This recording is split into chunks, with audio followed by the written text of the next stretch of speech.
আজ আমি বানাচ্ছি তিল বাটা দিয়ে শিমের একটি রেসিপি। তো দেখা যাক কীভাবে বানাচ্ছি। প্রথমে আমি কিছুটা শিম নিয়ে নিয়েছি আর নিয়েছি তিল আর কাঁচা লঙ্কা। এই তিল আর কাঁচা লঙ্কা আমি শিলনোড়ায় বেটে নিয়েছি। তারপরে কড়াই গরম করে কড়াইয়ে কিছুটা তেল দিয়ে দিয়েছি আর এর মধ্যে দিয়েছি কালো জিরে ফোড়ন। তারপরে এটাকে একটুখানি নাড়াচাড়া করে নিতে হবে। এরপরে এর মধ্যে আমি এই শিমগুলোকে ঢেলে দিলাম।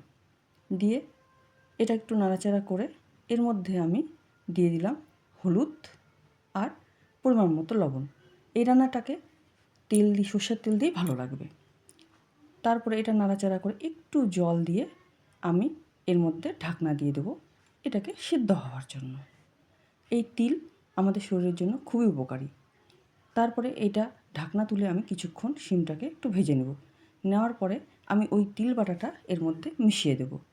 দিয়ে এটাকে একটু নাড়াচাড়া করে একটু সেদ্ধ হতে দিতে হবে। তারপরে এর মধ্যে একটু কাঁচা সর্ষের তেল ছড়িয়ে দেব আর একটুখানি পরিমাণ মতো চিনি দিয়ে দেবো।